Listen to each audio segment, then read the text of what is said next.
ও বন্ধুরি, জীবনে তাহিরি ওয়াজ শুনে কি করবা? তুমি যদি তোমার মারে কষ্ট দাও, তোমার মতো শ্রোতা তাহিরির দরকার নাই। তুমি যদি মারে কষ্ট দাও, তোমার মতো মুরিদ তাহিরি দরকার নাই। আমি একটা কথাই বলবো, মা বাবা দোয়া করলে সন্তান ওলি হয়ে যায়। কথা বলেন ঠিক কিনা বলেন? এই পৃথিবীতে হাজার হাজার প্রমাণ আছে, মা বাবা দোয়া করলে সন্তান ওলি হয়ে যায়। এই মা বাবা বাচ্চা থাকতে ওই দোয়াটা একটু ভালো করে নিয়ে নেন, আর নাইলে চোখের পানি নদী বইব, এরপর দোয়া পাইবা না। আমি যখন আমার সন্তানরে পেটে কনসেপ্ট করলাম, ওই মুহূর্তে বোঝার পরে আমি অনেক আনন্দিত ছিলাম। সন্তান আমার পেটে বড় হচ্ছে, নড়াচড়া করে, আমি বড় আনন্দিত ছিলাম। 7-8 মাসের কালে আমি রাতের বেলা ঘুমাইলাম, ঘুমের ঘরে পেটের মধ্যে লাথি মারছে, আমারে পুরা বেহুশের মতো বানাইছে, চোখের পানি ফালাইয়া কাঁদছি। এরপরে মনে মনে আনন্দ ছিলাম। আমি যখন ভূমিষ্ঠের সময়, সন্তানকে প্রসবের সময়, মানুষ বলছে আমারে প্রায় মরণের মতন ঘাটে পৌঁছাইয়া দিছে, এরপরও আমি আনন্দিত ছিলাম। ইয়া রাসূলুল্লাহ, এই সন্তানটা ডানে প্রস্রাব করছে, বামে নিয়ে গেছি, আমি আনন্দে ছিলাম। বামে প্রস্রাব করছে, বুকের উপরে রাখছি, আমি আনন্দে ছিলাম। এই সন্তানটারে তিলে তিলে আমি এমন বড় করছি, রাতের বেলা চোখের পানি ফালায় কাঁদলেও দিনের বেলা কাউকে চোখের পানি দেখাই নাই। ইয়া রাসূলুল্লাহ, এমন করে আমি যত তিলে তিলে তারে বড় করছি, মানুষের মতো মানুষ করতেছি, সে দিনে দিনে সন্তান স্বাবলম্বী হচ্ছে, আমি দুর্বল হয়ে গেছি, আগের মতো রুজি করতে পারি নাই। আমার সন্তান আলহামদুলিল্লাহ চাকরি পেয়েছিল, কিন্তু এমন একটা সময় আসছে আমার জীবনে, আমি দুঃখে থাকলেও আমার খবর নেয় না, আমি কষ্টে থাকলে আমার সন্তান আমার খবর নেয় না। শেষ পর্যন্ত আমি কোনোভাবে বুঝাইতে পারি না, না খায়া কাটাই, মানুষের বাড়ি থেকে খায়, অসুখ হইলে টাকা পাই না, চিকিৎসা করতে পারি না। এই কথা চিন্তা ভাবনা কইরা শেষ পর্যন্ত আমার সন্তান আমারে ভাঙ্গা করে ফালাইয়া, আমার সন্তান একবারে আমাকে ডিজেল আউট কইরা আমাকে সাইরা চলে গেছে।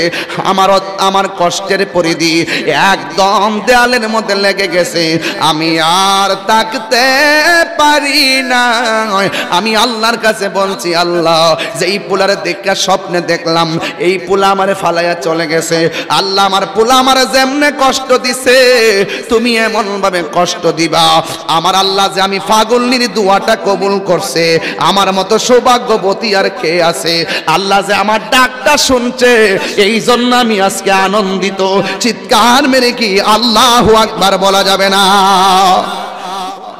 ও বন্ধু, নামাজ 5 ওয়াক্ত পড়বে না, আমার কিছু আর চাওয়ার নাই, কিন্তু নামাজে দাঁড়াইবার আগে একটা কথা কইয়া দিয়ে যাই রে বাবা, আমরা টাকা নাই বলে মদিনা যাইতে পারি না, অসুবিধা নাই, পয়সা নাই বলে বিমান ভাড়া দিতে পারি না, অসুবিধা নাই, সম্পদ নাই বলে বিক্রি কইরা আমরা পাসপোর্ট বানামু, আমাদের সম্পদ নাই।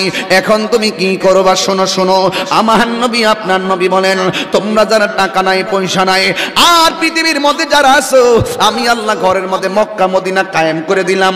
এই পৃথিবীর মধ্যে কেউ যদি মায়ের চেহারার দিকে একবার যদি নেক নজরে তাকায়, আমার আল্লাহ রাব্বুল আলামিন কবুল হজের সওয়াব দিয়ে দিবে। তাইলে আজকের ওয়াজ হলো বিষয় 3টা। একটা হলো আল্লাহর ইবাদত, 2 নম্বর হলো নবীর মহব্বত, 3 নম্বর হলো মা বাবার খেদমত। এই 3টা মাল আমি একবার বলছি, আজকে সোজা একটা সিলেবাস দিয়া দিমু, এটা বাড়িতে নিয়ে যাবেন। আমি জীবনে আর না আসতে পারলেও দুঃখ নাই। একটা ছেলে যদি আমার ফোন দিয়া কয়, হুজুর, ও হুজুর, আপনার ওয়াজ শুনে আমি আল্লাহর ইবাদত করি, আপনার ওয়াজ শুনে আমরা নবীর জানের চাইতে বেশি ভালোবাসি, আপনার ওয়াজ শোনার পর মা বাবার কষ্ট দেয় না,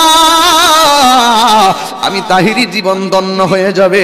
এই জন্য আমি মহেশখালী, বড় মহেশখালী, আমার বাবাজির কাছে বইলা যায়, আব্বু রে, রমজানটা যে গেল, নতুন জামা গায়ে লাগাইছো, যাওয়ার সময় মার সালাম কইরা যাইতে পারো নাই, বাবারে সালাম কইরা ঈদগায় যাইতে পারো নাই। আরে আমার জীবনে আমি কোনোদিন সেহরির টাইমে মোবাইলের রিংটোন দেই নাই, আমার রিংটোন ছিল আমার মা দক্ষিণীর মধুমাখা ডাক, উঠ উঠ উঠ। এই মধুমাখা ডাক আর এবার শোনা যায় নাই। আমার বাপ আমার জন্য অপেক্ষা করত, একবার জায়গায় তিনবার ডাক দিত। ও যুবকের দল, ওয়াজ শুধুমাত্র ইমোশনের জন্য না, ওয়াজ শুধুমাত্র লোক দেখাইবার জন্য না, ওয়াজ মাহফিল হলো হেদায়েতের জন্য।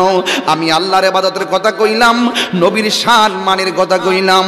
আজকে একটা কথা বইলা দিয়া যায়, জীবনে কোনোদিন মা বাবারে কষ্ট দেওয়া যাবে না। যুবক, আমার নবী আপনার নবী রহমাতুল লিল আলামিনকে যদি পেতে চাও তাইলে মা বাবার খেদমত করা লাগবে। আমার নবী আপনার নবী বলেন, রিদার রব্বি ফি রিদাল ওয়ালিদাইনে ওয়া সাখাতু রব্বি ফি সাখাতিল ওয়ালিদাইন। ও বন্ধু, আমার নবী আপনার নবী বলেন, যারা মা বাবার মনে কষ্ট দেয় তারা যেন আমার আল্লাহরে কষ্ট দেয়, যারা মা বাবার সন্তুষ্টি রাখে তারা আল্লাহর সন্তুষ্টি রাখে। এই জন্য আমার নবী আপনার নবী বলে, মা বাবা তোর জান্নাত, মা বাবা তোর জাহান্নাম। কই কেমনে? কই মা বাপরে ভালোবাসলে জান্নাত পাইবে, মা বাপরে কষ্ট দিলে জাহান্নামে যাইবে। এই পৃথিবীর যত মানুষ দেখো সবাই স্বার্থে দোয়া করে, ব্যস্ততা নিয়ে দোয়া করে, কিন্তু দুইটা মানুষ কোনদিন স্বার্থে দোয়া করে না, নিঃস্বার্থে দোয়া করে। একজন হলো মা আর একজন হলো বাবা। আমি যখন স্টেজের মধ্যে বসলাম, সভাপতি আমার কানের কাছে মুখটা লাগায় কই, হুজুর যদি পারেন একটু মার কথা কইেন, কারণ কেন জানেননি?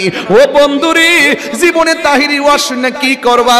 তুমি যদি তোমার মারে কষ্ট দাও, তোমার মতো শ্রোতা তাহিরির দরকার নাই। তুমি যদি মারে কষ্ট দাও, তোমার মতো মুরিদ তাহিরি দরকার নাই। আমি একটা কথাই বলবো, মা বাবা দোয়া করলে সন্তান ওলি হয়ে যায়। কথা বলেন ঠিক কিনা বলেন? এই পৃথিবীতে হাজার হাজার প্রমাণ আছে, মা বাবা দোয়া করলে সন্তান ওলি হয়ে যায়। এই মা বাবার বাচ্চা থাকতে ওই দোয়াটা একটু ভালো করে নিয়ে নেন, আর নাইলে চোখের পানি নদী বইব, এরপর দোয়া পাইবা না। আমার নবী আপনার নবী একদিন গুরুস্থানে গেল, গুরুস্থানে যাওয়ার পরে একটা কবরের দিকে তাকায় মুচকে হাসি দিলেন, আরেকটা কবরের দিকে তাকায় মুচকে হাসি দিলেন, আরেকটা কবরে তাকায় মুচকে হাসি দিলেন। শতকরা ৯৯টা কবরের দিকে তাকাইয়া আমার নবী মুচকে হাসি দিলেন। একটা কবরের পারে যাইয়া আমার নবী চোখের পানি মুবারক ছাইরা কান্না শুরু করলেন। সাহাবীরা ডাক দিয়া কয়, ইয়া রাসূলুল্লাহ, নবী গো, ও মায়ার নবীজি, সব কবর দেখে আপনি আনন্দিত ছিলেন, কিন্তু এই কবরটার কাছে কেন আইসা আপনি চোখের পানি ফেলাইয়া কাঁদলেন? আমার নবী ডাক দিয়ে কয়, আমার কাছে তোমরা ব্যাখ্যা চেও না, আমার কাছে তোমরা জবাব না চাইয়া তাড়াতাড়ি তোমরা বাজারে যাও, বাজারে যাইয়া সবার এলান করে দাও, এই গুরুস্থানে যার যারা আপনজনরে শুয়াইছে তারা যেন প্রত্যেকটা কবর পারে আইসা দাঁড়ায়। এখন সাহাবাদের চিন্তা হলো, আমার নবী যেই কবর দিকে হাসছে নিশ্চয়ই রহস্য আছে, যেই কবর দিকে কাঁদছে নিশ্চয়ই রহস্য আছে। এই চিন্তা ভাবনা করে গো আমার নবী আপনার নবী রহমাতুল লিল আলামিন এবার এলানটা করে দেওয়ার পরে বাজারের মানুষ শুই না পরের দিন আপনজনদের কবরের পারে আইসা দাঁড়াইছে। এবার সব সাহাবাদের চোখ হলো সেই কবরের দিকে, যেই কবরে দেখে আমার নবী চোখের পানি মুবারক ছেড়ে কান্না করেছেন। এবার আমার নবীও তাকায় রইছেন, সাহাবায়ে কেরামও তাকায় রইছেন। শেষ পর্যন্ত তারা দেখতেছেন একটা লোক, একটা মহিলা লাঠি বর কইরা কইরা যেই কবর দেখে নবী কান্না করেছেন ওই কবরের পারে আইসা দাঁড়ায়া গেছে। এবার আমার নবী আপনার নবী রহমাতুল লিল আলামিন ডাক দিয়ে কয়, মা ও মা গো, আপনি কে? কবরবাসী আপনার কি হয়? বন্ধু, এবার মহিলাটা লাঠি বর কইরা কাঁপতে কাঁপতে ডাক দিয়ে কয়, ইয়া রাসূলুল্লাহ, ইয়া হাবিবাল্লাহ, নবী গো আমার, এই কবর মানুষটা কেউ না, এই কবরে মানুষটা হলো আমার সন্তান। এই কথা বলার পরে আমার নবী ডাক দিয়ে কয়, ইয়া মা, আপনি জানেন নি এই কবরে আপনার সন্তান কেমন আছে? মহিলা ডাক দিয়া কয়, আল্লাহ এবং তার রাসূল ভালো জানে। এই কথা বলার পরে আমার নবী, আপনার নবী বলে, মা গো, ও মা, এই গোরস্থানে সবাই অনেক শান্তিতে আছে, কিন্তু আপনার ছেলেটার নিচে আমার আল্লাহ জাহান্নামের আগুন বিছায়া রাখছে। এই কথা বইলা নবী যখন বললেন, ওই মহিলাটা সন্তানের কষ্টের কথা শুই নাও মুস্কি মুস্কি হাসতে শুরু করলো। এই পৃথিবীতে দেখছি মা সন্তানের সুখে সুখী হয়, দুঃখে দুঃখী হয়, অথচ এই মায়ের বেলা ভিন্ন। আমার নবী যখন বললেন, ও মা, আপনার সন্তান কবরে আযাবে আছে, মহিলাটা তখন মুস্কি মুস্কি হাসতে শুরু করলো। আমার নবী ডাক দিয়া বলে, মা গো,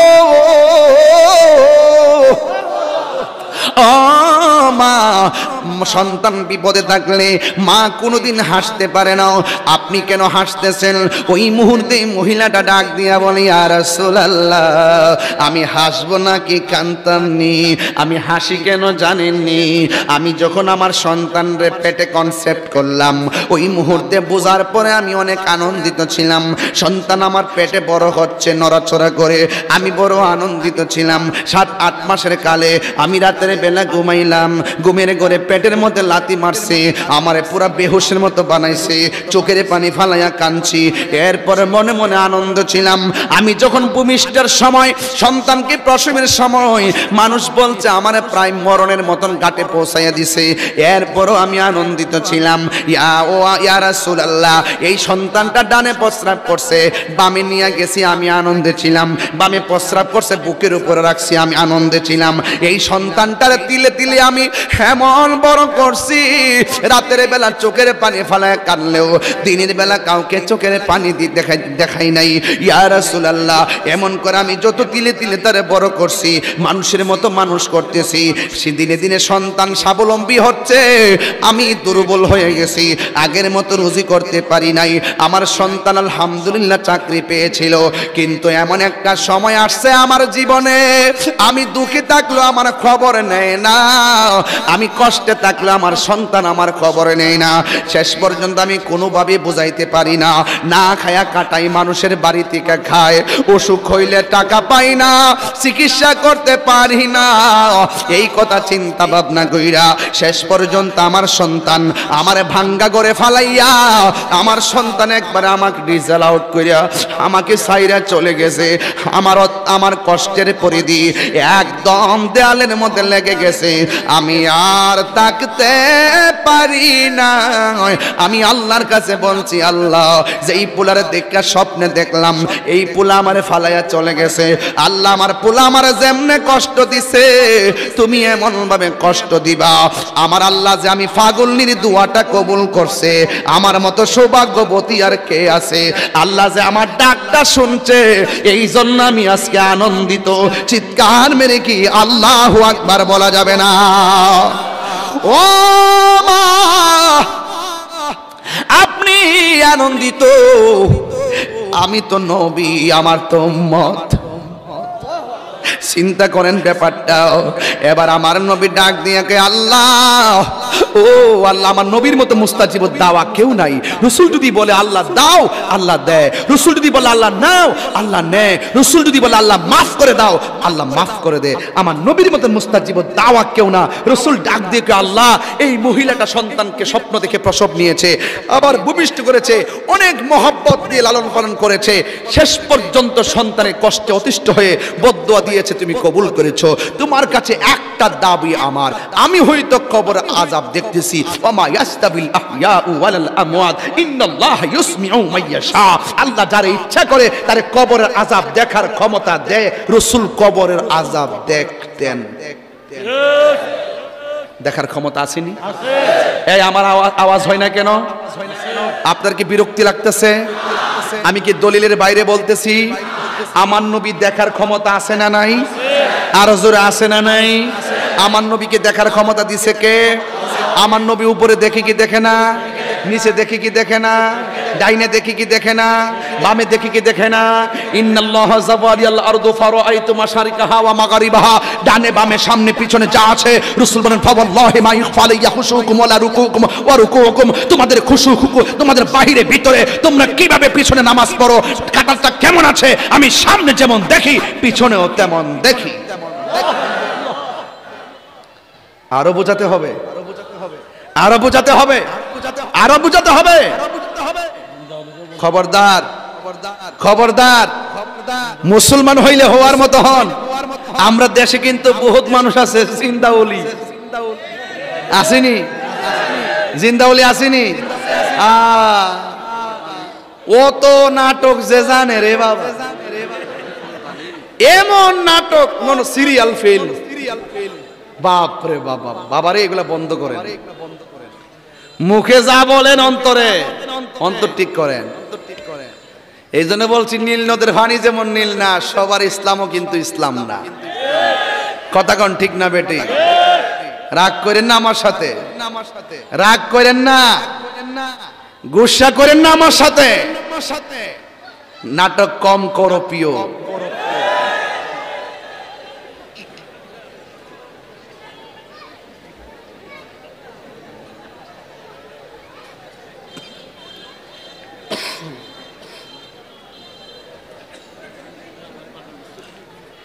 কষ্ট হচ্ছে আপনাদের?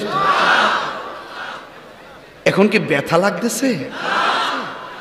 আমার নবী সুপারিশ করার ক্ষমতা আছে না নাই? সাহাবায়ে কেরামের কি কোনো দোষ আছে? তো যে ইসলামী দল নাম দিয়া কয় সাহাবারা ভুল করছে, এটা কি ইসলামী দল হতে পারে? কারোর সাথে আমাদের রাজনীতি দ্বন্দ্ব নাই, আকীদার দ্বন্দ্ব। কথা বলেন ঠিক না বেঠি? আকীদার দ্বন্দ্ব।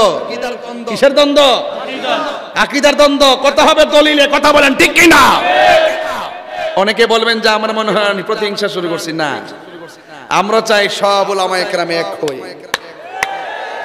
কিন্তু দেখা যায় আমরা বাদ দিয়ে আমরা গোনার ধরে না। আইবারা গই মাজার বাঙ্গালিতেছে, তাইলে আমরা একটু সতর্ক হইতেইব না? আমরা এক হইতেইব না? আর কি বাঘ কোন যাইব এখন? কি আর বাঘের সময় আছে? সব এখন মাজারকে সুরক্ষা করবো ইনশাআল্লাহ। কথা কোন ঠিক না বেঠিক? এই দেশে শতকরা 75% সুফি ঘরানার মানুষ। কথা বলেন ঠিক কিনা? আমরা মাঠে আসি না বলে মনে করবেন না যে আমরা ব্যালটটা চিনি না। সময় মতো দিয়ে দিব, যদি এখনো দেই নাই। আমার জীবনে কিন্তু আমি কোনো ভোট দেই নাই, তাই চিনছেন না হনো। আমার জীবন আমি এখনো ভোট দেই নাই। ভোট আছে, দেই নাই আর কি। এবার দিমো। কথা কোন ঠিক কিনা? কিন্তু ধর্মের যারা অপেক্ষা করে, দেশের বিরুদ্ধে যারা করে, তাদের সাথে আমরা নাই। কথা বলেন ঠিক কিনা? আমি তো বলছিলাম মায়ানমার যখন হেলিকপ্টার ঘুরাইছিল, কে কথা বলে? দিক দেখ কে কথা বলে? ছেলে কথা বলে কেন? 1.5 ঘন্টা ধরে দেখতেছি তোমরা কথা বলো। কেউ কথা বলবেন না প্লিজ। আমার নবীর শাফাআত করার অধিকার আছে না নাই? ওলি আল্লাহদের উসিলা ধরা জায়েজ আছে না নাই?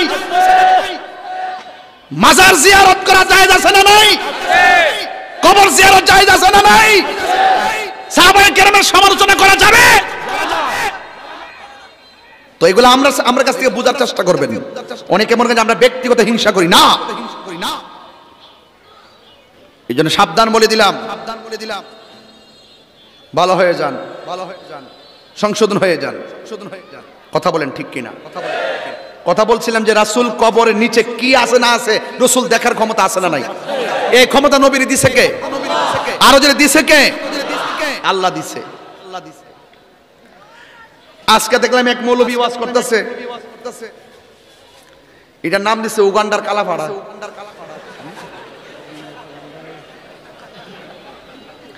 এটার নাম দিছে উগান্ডার কালাপাড়া। বলতেছে আমরা সুন্নিরা নাকি বলি ওলি আল্লাহরা মরে না। আমরা নাকি কোরআনের আয়াত নাকি এইভাবে বলি আলা ইন্না আউলিয়া লা ইয়ামুতুন। আমরা নাকি বলি যে সাবধান ও আল্লাহর ওলিরা মরে না। আমরা কি কথা কইছি? আমরা বলছি যে কুল্লু নাফসিন যায়কাতুল মউত, মানে প্রত্যেকে মৃত্যুর স্বাদ গ্রহণ করবে। কথা কোন ঠিক কিনা? কিন্তু ওলি আল্লাহরা সাধারণ যেভাবে কবরে জিন্দেগিতে যায় পরে থেকে ওলি আল্লাহরা তেমন না। ওলি আল্লাহরা কবরে জিন্দা এবং আল্লাহর পক্ষ থেকে রিজিক খায়। শহীদগণ কবরে জিন্দা, আল্লাহর পক্ষ থেকে রিজিক খায়। নবীগণ কবরে জিন্দা, আল্লাহর পক্ষ থেকে রিজিক পায়। যেটাই খুশি সেটাই যেতে পারে। জোরে কোন ঠিক না বেটি? এইভাবে অপব্যাখ্যা করে ক্রেডিট নেওয়ার চেষ্টা করে। আমি কিন্তু এখনো দৌড়ি নাই। ওলি আল্লাহর বিরুদ্ধে বলা শুরু করছে, দুদিন পরে দেখবেন নবীর বিরুদ্ধে বলা শুরু করব। তা আমি বলছি সাধু সাবধান। ওলির বিরুদ্ধে কথা বললে গজবটা আপনার উপরে এমনিতে আসবে। কেমনে আসবে জানেন? মান আদালি ওলিয়ান ফাকাদ আযানতুহু বিল হারবে। ওলি আল্লাহর বিরুদ্ধে যারা যাবে তাদের উপরে আল্লাহর পক্ষ থেকে আসমানি গজব নামবে। কথা বলেন ঠিক না বেঠিক? তাহলে আমরা কি বলি? আল্লাহকে কি করব? সম্মান করব, তাজিম করব, তাকরিম করব। কথা বলেন ঠিক কিনা? তা আমার আল্লাহ রাসূল ডাক দিকে, আল্লাহ এই কবরটারে ওপেন করে দাও, মহিলাটা যেন তার সন্তানটাকে ডাইরেক্ট দেখতে পারে। আচ্ছা বলেন তো, নবীর কথা কবুল হবে কি হবে না? এই কথাটা বলতে দেরি কবর উপরে জিয়াটা, এই সানিটা সরে গেছে। মহিলা তার সন্তানকে দেখতেছেন, কান্নাকাটি করতেছে কবরে। আচ্ছা বলেন তো, সত হইল তো মা। আপনি যতই কষ্ট দেন, দেখবেন এক বেলা না খায় রাত্রে যখন হয়, মা আরেকজনের ভাড়া গিয়া কস না খাইলেই তো। কথা কি সঠিক বলতেছি? তো যেই মাত্র আগুন দেখছে, দেখার পরই ডাক দেখে, আল্লাহ আমার পোলার এমন ভাবে শাস্তি দিবা জানলে আমি বদদুয়া দিতাম না। সুবহানাল্লাহ বলবেন না? আল্লাহ তুমি কবুল করছো আমার দোয়া, কিন্তু নবীর উসিলা আমার পুত্রে মাফ করে দাও। এই কথাটা বলতে দেরি কবরে আযাব মাফ হয়ে গেছে। সুবহানাল্লাহ বলবেন না? তো এখন হয়তো দেখছেন নবীর উসিলা মাফ পাইছেন, এমন বহুত মা কবরে শুয়ে আছে, সন্তানের দ্বারা কষ্ট পেয়ে কবরে শুয়ে আছে। আপনারা কি ওই মা বাপরে কষ্ট দিবেন? আর কষ্ট দিবেন? মা বাপরে ভালোবাসলে লাভ আছে না নাই? মা বাবার দোয়া ওলি হয় কি হয় না? একটু আমার সাথে মেহেরবানি করে বলেন, মা তুমি আমার আগে যেও না গো মরে। মা তুমি আমার আগে যেও না গো মরে। আমি কেমন করে দেব মাটি তোমারি কবরে। মা তুমি আমার আগে যেও না গো মরে। আমি কেমন করে দেব মাটি তোমারি কবরে। মা তুমি আমার আগে যেও না গো মরে। একটা মানুষ আপনারা নড়াচড়া করেন নাই। 1 ঘন্টা 50 মিনিটের কাছাকাছি কথা বললাম, প্রায় 45 মিনিট, কিন্তু একটা মানুষ নড়াচড়া করেন নাই। এর মানে প্রমাণ হয় যে কোনো মজলিসে দোয়া কবুল হয় ধৈর্যের মাধ্যমে। আপনার যে ধৈর্য দেখেছি, আমার মনে হয় আল্লাহ পাক আজকের মাহফিল হয়তো কোনো না কোনো উসিলায় কবুল হয়ে যাবে। আপনার কি বিশ্বাস হয় না? আপনার কি বিশ্বাস হয় না? এখানে বহুত ওলি আল্লাহ বসে আছে। বিশ্বাস হয় কি না বলেন না কেন? আছে না নাই বলেন না কেন? একটা আমার তো আব্বা নাই, একটা বাপের গজল গাই। ও চেয়ারম্যান সাহেব দিচ্ছেন না? সাবির চেয়ারম্যান, ওই যে আমার এক ভাই, ওই যে নাম কি, সৈয়দুল করিম, খুব আমার বিরুদ্ধে যখন মামলা হয়েছিল ওই দিনই তিনি স্ট্যাটাস দিয়েছিলেন, আমার মামলার প্রতিবাদ করেছিলেন। যাই হোক, আলহামদুলিল্লাহ, দুনিয়া থাকলে বহুত কিছু হবে, আবার ভালোবাসা থাকবে। কথা বলেন ঠিক কিনা? এই এলাকায় ছাত্র সেনা, যুব সেনার পোলাপান বহুত প্রতিবাদ করেছেন, সর্বকারণে মানুষ প্রতিবাদ করেছেন মিথ্যা মামলার প্রতিবাদে। আল্লাহ যেন আপনাদের সকলের প্রতিবাদী কণ্ঠকে রাসূলের জন্য কবুল করে, বলুন আমিন। বাবা গো বাবা, বাবা গো বাবা, কত আদরে কত স্নেহ তোমার কাছে পেলাম, সব কিছু হারিয়ে আজকে নিঃস্ব হয়ে গেলাম। ভালোবাসি তোমায় বাবা, বুকটা যে যাইছি রে। বুকটা যে যাইছি রে তোমার কথারি হৃদয় মাঝে পড়ছে বারে বারে বাবা গো বাবা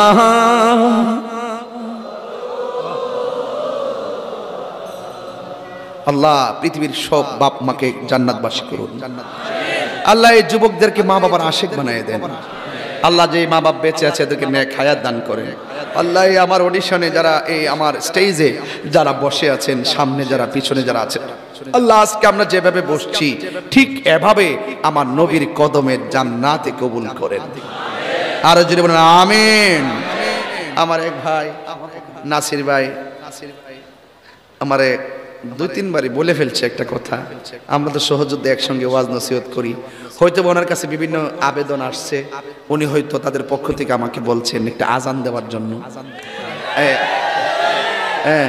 আজান দিলে তো চলবে না আমি তো শুরুতে নামাজের কথা বলছি না আজকের ওয়াজের ভিতরে আপনি খেয়াল যদি করেন দেখেন আমি একটা ওয়াজে কি ভাই সভাপতি ভাই প্রধান অতিথি ভাই একটা ওয়াজে কি সব কথা বলা যায় বারবার যদি আসতাম তাহলে কিছু কথা রেখে যেতাম কিন্তু এক ওয়াজে সব বলা যায় না এজন্য আমি আল্লাহর ইবাদত নবীর মহব্বত আউলিয়া কেরামের সোহবত মা বাবার খেদমত নিয়ে আমি অনেক কথা বলছি কোনটা এটা আচ্ছা দোয়ার মধ্যে বলবো ইনশাআল্লাহ আল্লাহ কবুল করুক আমিন কোন আচ্ছা আমি খুব আবেগী মানুষ একটু আমার সাথে আমি আজান দিব হ্যালো হ্যালো বাবা একটু এবার বলেন তো আমার পরে বক্তা নাই তো দিয়া দাও এটা আওয়াজ ধরবে না জীবন যদি আমার কানের বরাবর না দেন হ্যালো হ্যালো হ্যালো হ্যালো আজান দেওয়াটা অনেক কষ্ট এটা আপনারা অনেকে বুঝেন না ঠিক আছে দুইটা কলি বলি আচ্ছা ঠিক আছে আল্লাহু আকবারটা বলি আল্লাহু আকবার আল্লাহু আকবার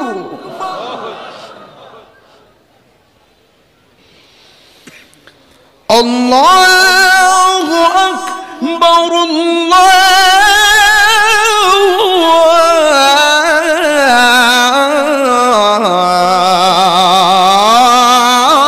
আল্লাহু আকবার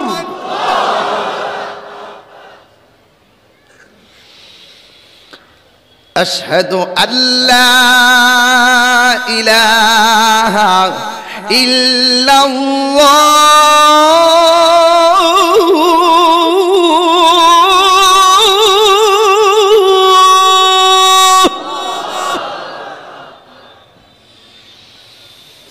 أشهد أن لا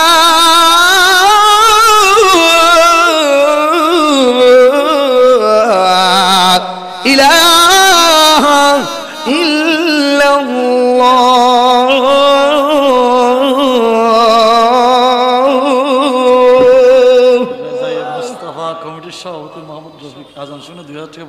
রাজা মোস্তফা কমিটির সভাপতি জনাব মোহাম্মদ আব্দুর রফিক তিনি দিলেন আজানের প্রথম দুই চয়ন শুনে দিলেন 2000 টাকা মারা হওয়া এখন দিব হাইয়া আলাস সালাহ না না নবী স্লোগানটা দিয়া লই কি কোন শুননি না তুমি কে আমি কে রহিম বক্স কোম্পানি তিনি দিলেন 1000 টাকা এমন জানলা তো আমি শুরু থেকে আজানে দিতাম শুধু হাদিয়া আসতেই আছে তাইলে বোঝা গেল আল্লাহর জিকিরের দাম আছে কথা কোন ঠিক কিনা শুধু দাম না লাভও আছে আল আউলিয়া সিটি সংসদের সভাপতি ঠিক না তুমি কে আমি কে নীরব না বিপ্লব নীরব না বিপ্লব তুমি কে আমি কে এর নবীর স্লোগানটা দিতে হবে না দেখে আজান কি হইব নাইলে আশহাদু আন্না মুহাম্মাদান রাসূলুল্লাহ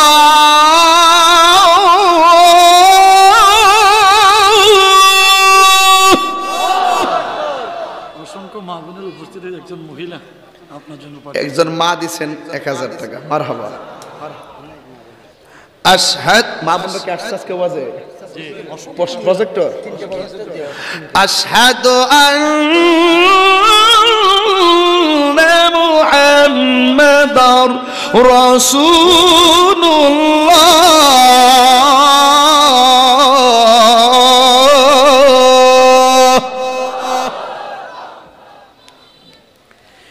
এখন যেটা বলবো হাইয়ালাস সালাহ, এটা বলার পরে এমন জোরে আল্লাহকে ডাক দিবেন যেন এই ডাকের উসিলে আল্লাহ পাক এই এলাকার গুরুস্থানের কবর আযাব মাফ করে দেয়। রাজি আছেননি সবাই? হাইয়া আলাস সালাহ,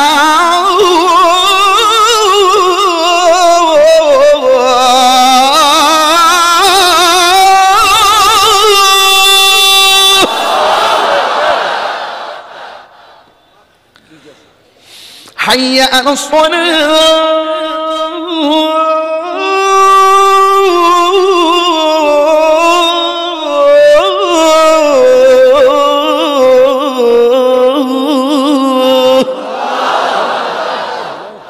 খুশি তো? খুশি তো ইনশাআল্লাহ? আসেন দারে নবীরা সালাম দেব। ইয়া নবী